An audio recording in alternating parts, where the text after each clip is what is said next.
Здраво и добро дојавте во уште едно предавање по општа хемија. Во оваа епизода ќе збориме за периодниот систем на елементи. Значи ова мораме да го спомнеме кога тогаш, бидејќи ќе ни е потребно за наредните епизоди. Значи периодниот систем на елементи е оваа убаво елегантно структурирана табела, каде што се наредени сите елементи кои ни се познати. Во иднина ќе додадеме уште повеќе, но за сега овие се тие кои ги имаме. Но не било секогаш вака подредена. Првиот човек кој ја подредил вака, тоа било Димитрий Менделеев. Тој бил руски научник кој имал прилично груб живот. Еве тука го имаме со триаголнеста шпицаста брада. Тој бил првиот кој го приложил овој дизајн. Тогаш кога не ги знаеле сите елементи, имале представа за околу 60 елементи, ги немале воопшто ги немале благородните гасови, бидејќи не може да ги најдат, зашто благородните гасови не реагираат со ништо. И од тие 60 елементи тие пробувале да ги подредат според атомска тежина, но немало никаква смисла. И Менделеев едноставно сватил дека фалат елементи и ги подредил елементите како што ги подредил и оставил празни места, пример еве тука оставил празно место и тоа се иде натаму. И кога, и баш има една интересна приказка, имало некој француски тип кој открил една од тие елементи кои биле во празните места и ги објавил резултатите онака кои својства ги има тој елемент. И Менделеев видел дека тие се погрешни, му рекол: "А не, ова е погрешно", бидејќи Менделеев кај тие празните квадратчиња тој имал пресметано според физика и хемија какви својства би требало да има тој елемент, иако никогаш го нема видено. И кога ги видел резултати од французиот, му рекол: "А не, ова се погрешни, не е вака", а Менделеев воопшто не го видел тој елемент. И искочило в истина, Менделеев бил во право. Французиот стварно погрешни ги пресметал својствата. Толку бил зверка човеков, иако не верувал во атоми, бидејќи он мислел ако не може да ги видиме, не се таму. Колку би се нервирал, нели, ако бил жив кога ги најдовме атомите. Да, добро, да го оставиме Менделеев на страна. Денеска познати ни се 118 елементи. Сега напредуваме да го создадеме наредниот, бидејќи ќе создадеме вештачки кој би дошол тука некаде 119. Но за сега имаме 118 елементи, од кои 94 се создаваат во природата. Мислам, може да се најдат природно. Интересна приказна, например, ако ги знаете планетите, нели видат Уран, Нептун, Плутон. Уран е ураниум, Нептун е нептуниум и Плуто планетата е плутониум. Од таму и доаѓа името на плутониум. Исто интересно има, еве ги тука сега ќе извадам. Ова е горе планетата Плуто, а тоа доле е кучето Плуто.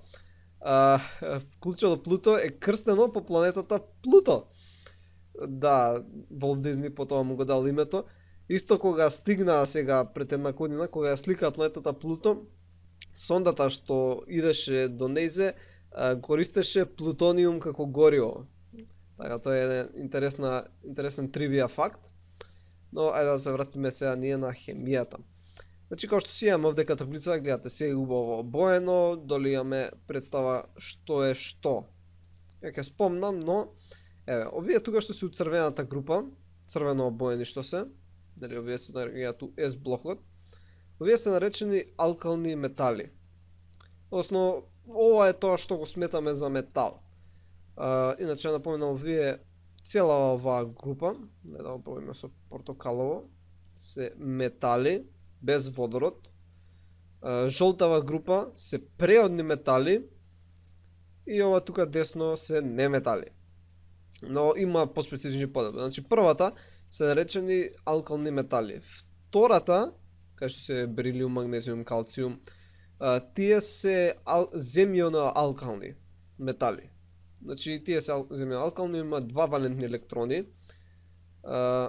Наредни се преодните метали. Значи ова цела жолта група, тие се преодни метали. Али тоа е најчесто ние што го сметаме за метали. Кога ќе видиш железо, тоа е метал, ќе видиш злато, ќе видиш плутониум и слично. Тоа е обично ние што го гледаме како метал. Но тие се преодни метали. Овие тука се односно основните метали, значи алуминиум, галиум. Тие се хемиски кои ги сметаме за метали. А тука што се уплаво обоени, тие најчесто се наоѓаат во органската хемија. значи со се водород, ево тука водород најлево, тие ги наоѓаме во органската хемија и тие се неметали. Односно цела група е неметали, но тие се неметалите. Тие што се тука посветло плаво боени, тие се полуметали, но цела оваа група, да обојам вака со црвено, ова целото го нарекуваме како земји, бар у македонскиот јазик. Нареднава група, кај што е кислородот, да обојаме со жолто. Оваа дека група, овие се халкогени. Значи халкогените се кај што се наоѓа колоната со кислород. Наредната колона се халогени. Тоа е многу лесно, може да ги помештате, халогени, халкогени, но тука кај флуор, хлор, тие се халогени. А последната колона, која во времето на Менделеев се уште не биле откриени тие гасови, се благородните гасови. Зошто не биле откриени? Бидејќи они имаат пополнета надворешна школка, односно имаат 8 валетни електрони и не реагираат скоро со ништо. Но во иднина ќе збориме кога се образуваат хемиски врски, зошто се важни валентните електрони и како тоа содействува со периодичниот систем.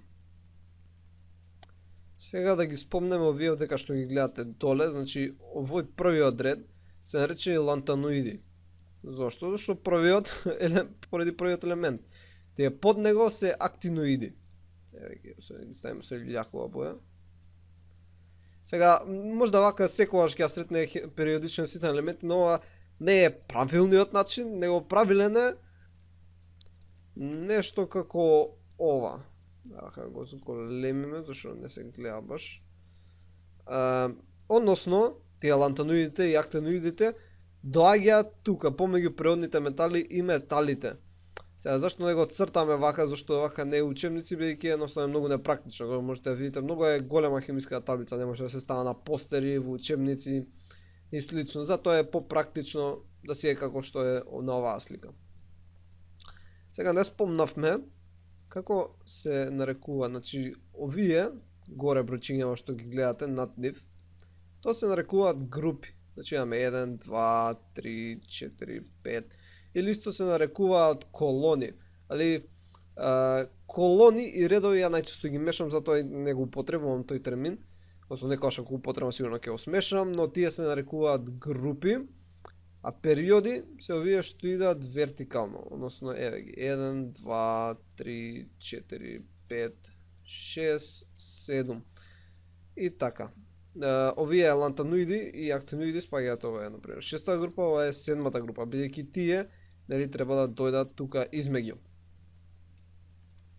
Може лесно да се забележи, ова се наставив нова таблица, дека се наредени од лево кон десно во однос на атомскиот број, односно бројот на протони. И убаво си идат 1, 2, 3, 4 и натаму. Сега, некој може да праша, добро, нели рече дека до 94 ги се создаваат во природата, а што е тоа со 95, 96, 97, 103 па наму нели продолжуваат до 118, од тие од кај дојда? Тие се вештачки создадени, ние ги создаваме со некој начин, например, како ќе го направиш, не знам, 100-тиот елемент. Можеш, например, да земеш елемент 50, кој е елемент 50, еве го, плюс 50 добиеш 100. Сега ова ја може да претерувам, значи не е вака буквално, не можеш сега ти да земеш злато и злато и мавнеги ќе добиеш нешто ново. Ова е на аналогија како го прават. Нешто слично е кога ова, но многу покомплицирано. Но на тој начин, значи земаат полесни елементи, ги студираат заедно и прават потешки елементи. И својствата на сите овие елементи зависат од нивниот редослед, значи како што се иде редоследот, така и зависат нивните хемиски и физички својства. Сега што требаше да запамтите? Треба да запамтите дека вертикалните линии се нарекуваат групи, хоризонталните се нарекуваат периоди и имињата на секој од редовите. Значи имаме алкални метали, земјано-алкални, преодни метали, земји, халкогени, халогени и благородни гасови. Актиноиди и лантаноиди и актиноиди. Ви благодарам што гледавте, ако сметате дека научивте нешто, стиснете лайк, subscribe, споделете со пријатели и како секогаш ќе се видиме во наредната епизода и како секогаш останете ли убавитни. Поздрав!